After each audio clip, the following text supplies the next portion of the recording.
Welcome back to Primetime News, and a special welcome if you're watching online at onespotmedia.com. Up first this evening, it will be a two-man race for the Southeast Clarendon constituency in the March 2 by-election.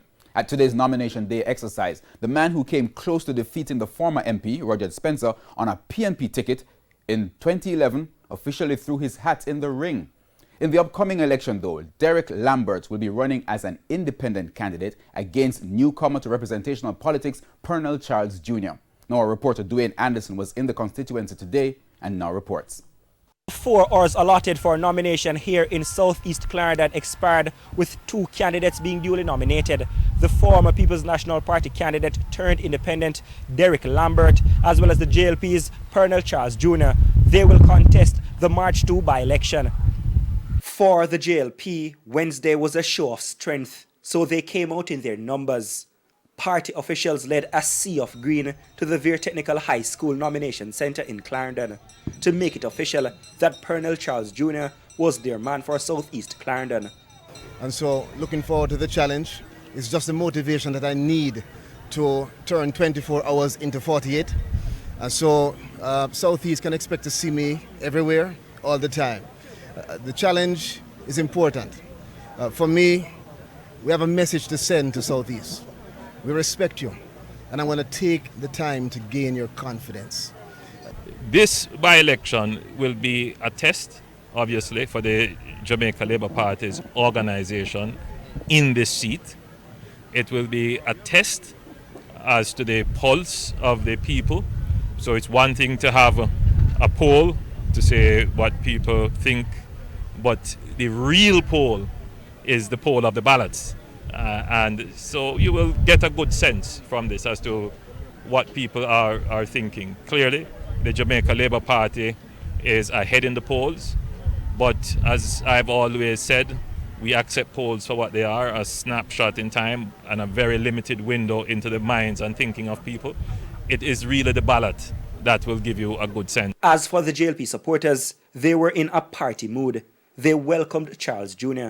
I don't find no fault with no Labour right, but going with Spencer. He's a man we can talk to.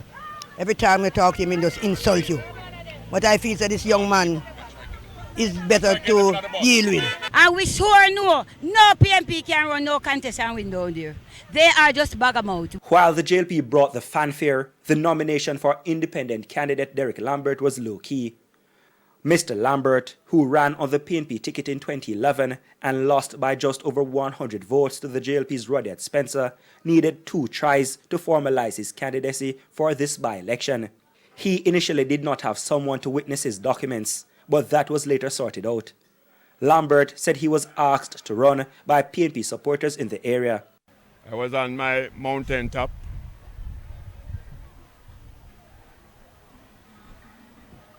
Minding my own business, which is always the people's business. I was just waiting on this moment. You might not believe it. This is prophetic. A PNP supporter backed his claims. She didn't want her face to show on camera. According to her, she's a staunch supporter of the PNP's candidate caretaker for Southeast Clarendon, Patricia Duncan Sutherland. Mrs. Duncan Sutherland and the PNP will not contest the by-election. And despite their claims that supporters will not back an independent candidate, PNP supporters are keen to rally behind Mr. Lambert. Based up underground, I know, and I have called around to individual constituency, talked to individual people down to this morning, and they have told me that he's strong. Even where I'm coming from, and they see me, they say, we are going, I say, I'm going to support Lammy.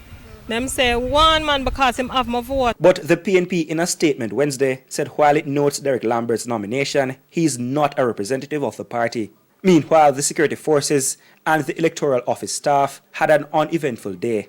Main gate, there were only 20 persons who were supposed to be in with the nominee, and that we tried to enforce to the best of our ability. And that, I don't have any challenge with that. I think that went well. There were no disruptions really to school, but I would have preferred if maybe we have school out at the time, just, as a precaution. Now, it is important to remember that Pernell Charles Jr. was a senator. His resignation from the upper house to pursue representational politics leaves a void which carries constitutional questions. I put the matter to the Prime Minister, Andrew Holness, today. The Constitution does require at minimum 2, maximum 4 persons from the Senate to be appointed to the Cabinet. Presently, with the resignation of former Minister Charles, former Senator from the Senate, we would not be meeting the Constitution in the letter of the law and indeed the spirit of the law, and therefore I will have to move very quickly before the next Cabinet so that the next Cabinet is properly constituted to have that post filled. So all of those things are routine and will be done. Robert Morgan might be a person you're interested in terms of one of the positions in the Cabinet? Robert Morgan has done very well. One of the young talents of the party, and he is among a group that I am considering.